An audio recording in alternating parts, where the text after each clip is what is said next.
Bisa jadi Isra Mi'raj bukan melanggar hukum fisika dunia kita, melainkan menggunakan hukum fisika yang lebih tinggi, yang belum mampu dipahami oleh akal manusia pada hari ini. Bagi saya, statement itu terdengar agak aneh ya.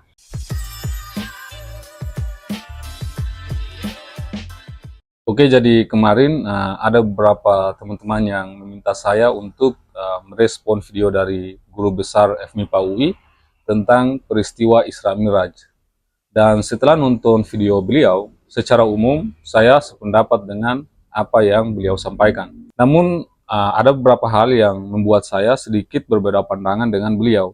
Jadi sebelum kita bahas lebih jauh, kita nonton dulu videonya. Menurut sains modern, Isra Mi'raj sangatlah mustahil dan wajar jika ateis tidak mempercayainya. Kok bisa demikian? Saya Prof. Zulis, Guru Besar FMIPA UI, kita bahas dalam Behind Science. Menurut kosmologi modern, jarak bumi ke pinggir alam semesta sekitar 14 miliar tahun cahaya. Artinya, dengan kecepatan cahaya membutuhkan waktu 14 miliar tahun untuk keluar dari langit dunia. Well, pada bagian ini, ada sedikit perbedaan data yang beliau sampaikan dengan data pengukuran dalam kosmologi modern. Jadi gini teman-teman, para astronom itu kan sudah berhasil menghitung usia alam semesta dengan cukup akurat, yaitu sekitar 13,7 miliar tahun, atau sekarang pengukuran modern itu sekitar 13,8 miliar tahun. Atau kalau misalnya kita mengikuti angka yang dipakai oleh Prof. Zulis, maka usianya jadi 14 miliar tahun. Tapi dalam video ini kita gunakan angka 13,8 miliar tahun saja sesuai dengan pengukuran kosmologi modern.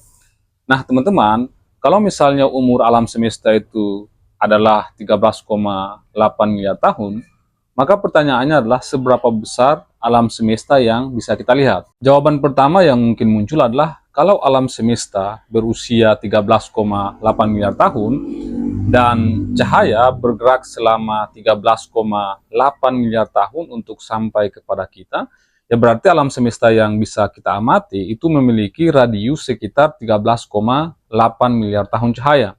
Atau kalau kita pakai angka Prof. Zulis, maka radiusnya itu sekitar 14 miliar tahun cahaya. Terdengar masuk akal kan? Sayangnya, jawaban itu sedikit berbeda dengan data dari kosmologi modern. Kenapa bisa berbeda? Ya, karena kita menganggap bahwa alam semesta kita itu statis atau tidak mengembang, sehingga jarak antara objek menjadi tetap gitu. Padahal kenyataannya tidak begitu. Kita semua tahu bahwa sejak Big Bang, alam semesta kita itu terus mengembang. Oke, jadi gini, agar lebih mudah dipahami, pertama-tama kita harus ingat bahwa ketika kita melihat objek jauh di alam semesta, kita itu sebenarnya sedang melihat masa lalu. Matahari yang kita lihat itu adalah matahari 8 menit yang lalu, karena cahayanya membutuhkan waktu sekitar 8 menit untuk mencapai bumi. Alpha Centauri yang kita lihat adalah Alpha Centauri sekitar 4,3 tahun yang lalu. Jadi semakin jauh suatu objek, semakin jauh pula masa lalu yang sedang kita lihat. Nah, setelah Big Bang terjadi, alam semesta itu tidak langsung menjadi transparannya seperti sekarang ini. Pada masa awal, alam semesta kita itu dipenuhi oleh partikel-partikel yang sangat rapat dan sangat panas. Nah, kerapatan partikel yang luar biasa tinggi itu membuat foton atau partikel cahaya itu tidak bisa bergerak bebas. Jadi setiap kali foton mencoba merambat, dia itu segera kayak bertumbukan dan dihamburkan kembali oleh partikel-partikel lain di sekitarnya. Akibatnya apa? Akibatnya alam semesta kita pada saat itu bersifat opak atau keruh, sehingga tidak ada cahaya yang bisa menempuh perjalanan jauh gitu. Baru sekitar 380.000 hingga 400.000 tahun setelah Big Bang, alam semesta sudah cukup mengembang dan mendingin sehingga elektron dan proton itu bisa bergabung membentuk atom netral. Nah, pada saat itulah foton mulai bisa bergerak bebas ke segala arah. Momen ini dikenal sebagai last scattering atau hamburan terakhir. Nah, cahaya yang dilepaskan pada peristiwa inilah yang sekarang kita amati sebagai Cosmic Microwave Background atau CMB, yaitu cahaya tertua yang dapat kita lihat di alam semesta. Ketika cahaya CMB mulai bergerak bebas menuju arah yang sekarang menjadi lokasi bumi, jarak antar wilayah yang memancarkan cahaya itu dengan wilayah kita saat ini hanya sekitar 42 juta tahun cahaya. Ingat baik-baik ya, 42 juta tahun cahaya, bukan 42 miliar. Nah, secara intuitif, kita mungkin berpikir bahwa jika jaraknya hanya 42 juta tahun cahaya, maka cahayanya seharusnya tiba dalam waktu 42 juta tahun. Namun kenyataannya, cahaya tersebut baru tiba setelah sekitar 13,8 miliar tahun. Mengapa bisa begitu? Karena selama foton itu bergerak, ruang di antara sumber cahaya dan kita itu terus mengembang. Jadi yang bertambah itu bukan kecepatan fotonnya, melainkan ukuran ruang yang sedang dilaluinya. Analogi sederhananya itu seperti seekor semut yang berjalan di atas permukaan balon yang terus ditiup.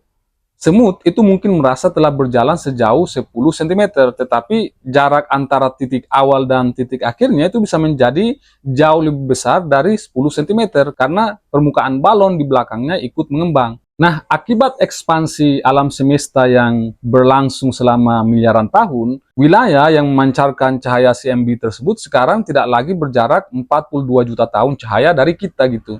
Jika dihitung menggunakan model kosmologi modern, lokasi itu kini berada sekitar 46 miliar tahun cahaya dari bumi kita. Nah, perlu diingat bahwa angka 46 miliar tahun cahaya itu bukan berarti cahaya telah menempuh jarak sejauh itu. Yang sebenarnya terjadi adalah bahwa ruang di antara kita dan sumber cahaya tersebut terus membesar selama perjalanan cahaya berlangsung. Karena itu, ketika Prof. Zulis mengatakan bahwa jarak bumi ke pinggir alam semesta kita itu sekitar 14 miliar tahun cahaya, pernyataan tersebut sedikit berbeda dengan data dari model kosmologi modern yang digunakan saat ini. Well, mungkin Prof. Zulis masih menggunakan data yang lama ya, di mana angka 14 miliar tahun cahaya itu berasal dari asumsi bahwa alam semesta kita itu statis. Padahal kenyataannya alam semesta kita terus mengembang. Dengan demikian, data yang lebih sesuai dengan kosmologi modern saat ini adalah bahwa radius alam semesta yang bisa kita amati saat ini atau observable universe adalah sekitar 46 miliar tahun cahaya, bukan 14 miliar tahun cahaya. Einstein mengatakan tidak ada benda bermassa yang bisa melampaui kecepatan cahaya. Lalu orang bertanya, kalau begitu bagaimana Nabi Muhammad bisa Isra Mi'raj hanya dalam satu malam? Nah, disinilah banyak orang keliru. Mereka mencoba menjelaskan peristiwa langit menggunakan fisika bumi, padahal hukum realitasnya berbeda. Oke, jadi mengenai pernyataan beliau soal benda bermassa tidak bisa bergerak mendekati kecepatan cahaya, itu memang benar ya. Karena dari rumus E sama dengan MC kuadrat, kita tahu bahwa untuk membuat objek bermassa bergerak dengan kecepatan cahaya, kita itu butuh energi yang tak terhingga jumlahnya, which is itu sangat tidak mungkin gitu. Di sini ya saya sepakat dengan beliau bahwa mencoba menjelaskan peristiwa Isra Mi'raj dengan misalnya teori relativitas Einstein, ya itu sangat tidak mungkin. Karena upaya itu hanya akan menghasilkan penjelasan yang pada akhirnya itu justru bertentangan dengan teori relativitas Einstein itu sendiri. Kita hidup di alam materi langit pertama, ruang 3 dimensi plus waktu. Sementara makhluk seperti malaikat, jin, dan arwah berada pada dimensi yang lebih tinggi dari manusia. Karenanya mereka adalah makhluk gaib yang tidak bisa kita indera dengan panca indera kita. Oke, benar bahwa kita hidup dalam 3 dimensi ruang dan 1 dimensi waktu. Pada bagian itu saya sepakat ya. Namun kita juga perlu membedakan antara konsep yang berasal dari agama dan konsep yang berasal dari sains. Jadi istilah-istilah seperti langit pertama, langit kedua, hingga langit ketujuh itu merupakan terminologi yang berasal dari tradisi keagamaan, bukan istilah dalam fisika modern. Nah, dalam fisika, kita itu tidak mengenal klasifikasi alam semesta berdasarkan 7 tingkatan langit seperti itu. Bahkan di kalangan ulama sendiri itu terdapat beragam penafsiran mengenai makna langit. Ada yang memahaminya sebagai lapisan-lapisan atmosfer, ada yang mengaitkannya dengan tahapan penciptaan alam semesta, ada pula yang menghubungkannya dengan wilayah-wilayah tertentu dalam ciptaan Allah gitu. Sebagian orang itu mungkin mencoba mengidentifikasikan langit pertama sebagai alam semesta yang dapat diamati atau observable universe. Tapi sejauh yang saya ketahui, belum ada konsensus tunggal yang disepakati oleh para ulama secara universal mengenai yang mana itu langit pertama, yang mana langit kedua, dan seterusnya. Kemudian soal jin, malaikat, dan arwah yang katanya hidup di dimensi yang lebih tinggi, kalau kita bahas dalam konteks agama, ya sah-sah saja kalau kita menganggap malaikat, jin, dan makhluk gaib itu berada di dimensi yang lebih tinggi dari manusia, sehingga kita tidak bisa menjangkau mereka. Namun kalau kita lihat dalam perspektif fisika misalnya, istilah dimensi memiliki makna yang sangat spesifik. Secara sederhana, dimensi itu adalah jumlah arah independen yang tersedia dalam suatu ruang. Misalnya pada sebuah garis lurus, kita hanya bisa bergerak maju atau mundur, sehingga ruang tersebut memiliki satu dimensi. Pada permukaan datar, kita bisa bergerak ke depan, ke belakang, atau ke kiri, ataupun ke kanan gitu, sehingga memiliki 2 dimensi. Sementara dalam ruang yang kita alami sehari-hari, kita itu bisa bergerak ke depan belakang, kiri kanan, dan atas bawah, sehingga ruang tersebut disebut sebagai 3 dimensi. Nah, untuk menentukan misalnya posisi suatu benda di dalam ruang tersebut, kita kemudian menggunakan koordinat sebagai alat bantu matematis. Karena itu, ketika fisikawan berbicara tentang dimensi keempat, kelima, atau dimensi ekstra, yang dimaksud bukan otomatis alam gaib atau dunia lain, melainkan kemungkinan adanya arah atau derajat kebebasan tambahan dalam struktur ruang waktu yang dijelaskan secara matematis oleh suatu teori fisika. Teman-teman, kalau nonton video Roger Penrose, peraih Nobel Fisika, di sini itu dia bilang bahwa banyak teori fisika memang menggunakan dimensi yang lebih tinggi dalam matematika, seperti misalnya dalam teori string. Tapi Roger Penrose sendiri itu sangat skeptis terhadap teori string yang mengusulkan adanya 10 atau 11 dimensi. Menurutnya, jika dimensi ruang tambahan itu benar-benar eksis secara fisik, maka dimensi-dimensi tersebut seharusnya memberikan derajat kebebasan tambahan yang sangat besar pada hukum-hukum alam. Efeknya berpotensi mendominasi seluruh fisika yang kita amati. Namun kenyataannya, seluruh teori fisika yang berhasil menjelaskan fenomena alam saat ini, mulai dari fenomena elektromagnetik, fisika partikel, hingga gravitasi, itu beroperasi pada 3 dimensi ruang dan 1 dimensi waktu yang kita amati secara langsung. Dari sini ya kita bisa tahu bahwa bahkan keberadaan dimensi ekstra dalam teori string sendiri itu masih merupakan hipotesis yang belum terverifikasi secara eksperimen.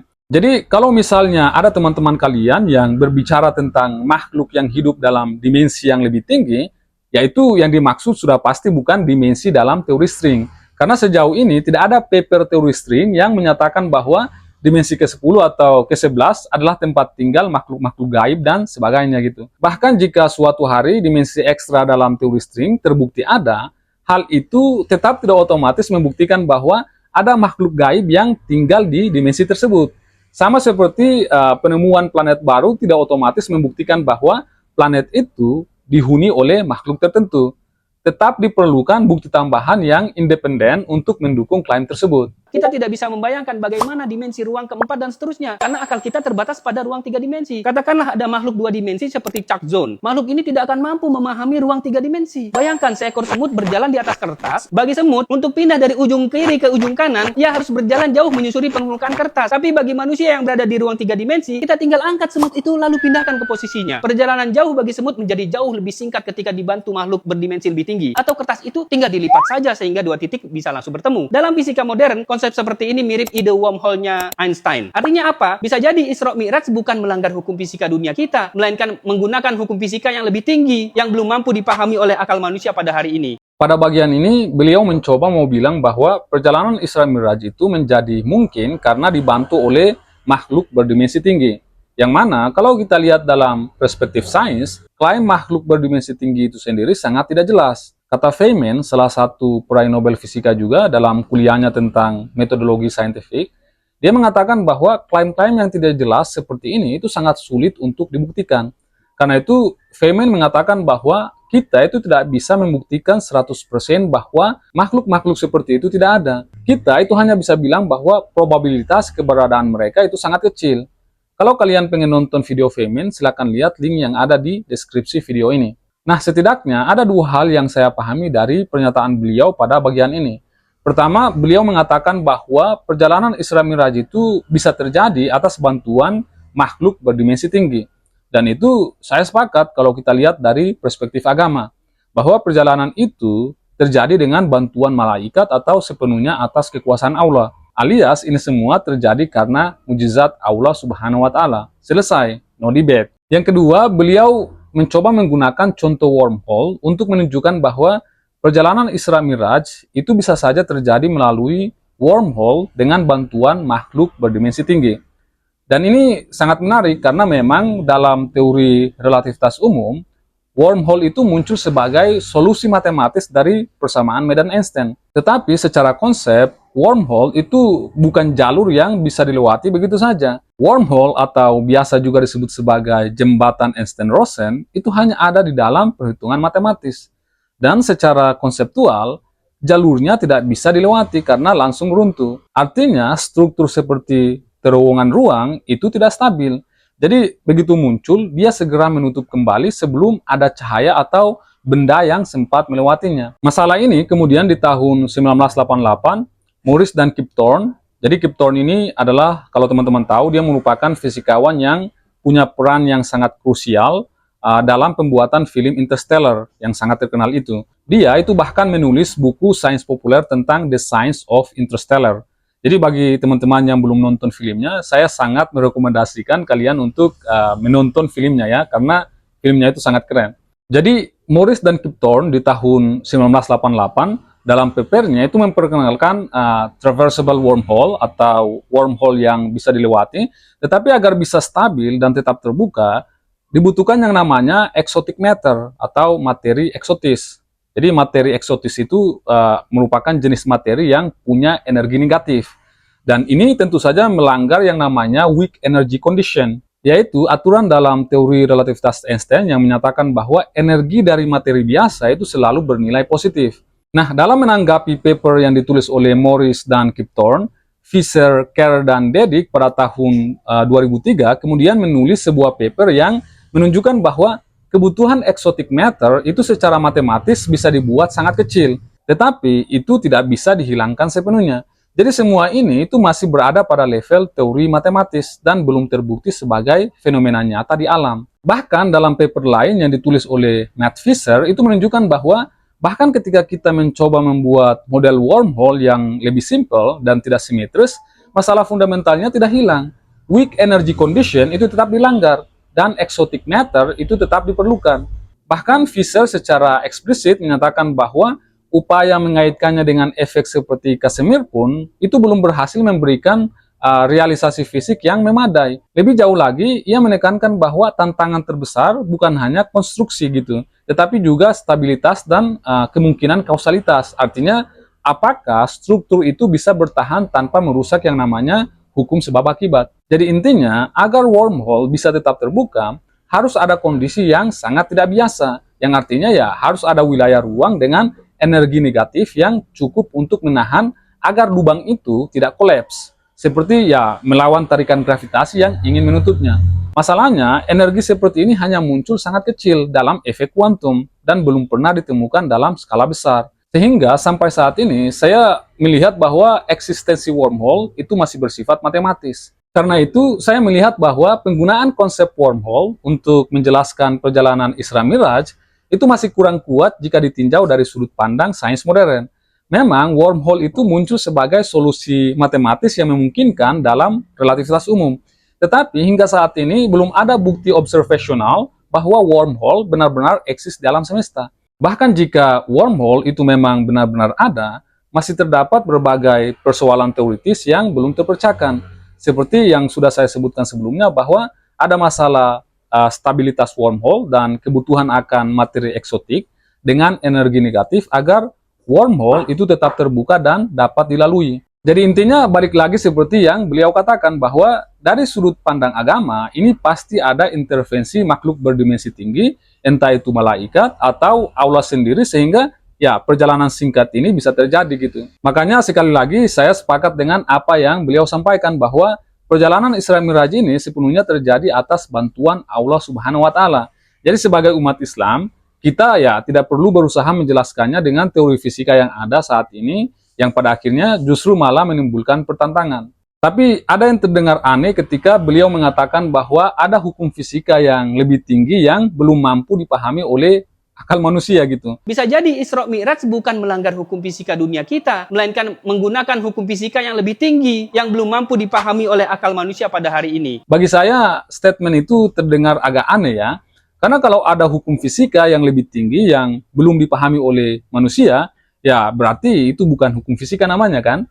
Mungkin saya bisa saja keliru dan saya sangat terbuka untuk dikoreksi, tetapi sejauh yang saya pahami, dalam sains, sesuatu itu disebut hukum fisika jika ada hubungan atau prinsip yang telah dirumuskan, dipahami, diuji, dan terbukti konsisten dengan pengamatan. Jika hukum tersebut belum diketahui bentuknya, belum memiliki model matematis, belum menghasilkan prediksi yang dapat diuji, dan belum dapat diverifikasi secara empiris, maka secara sains itu kita belum dapat menyebutnya sebagai hukum fisika.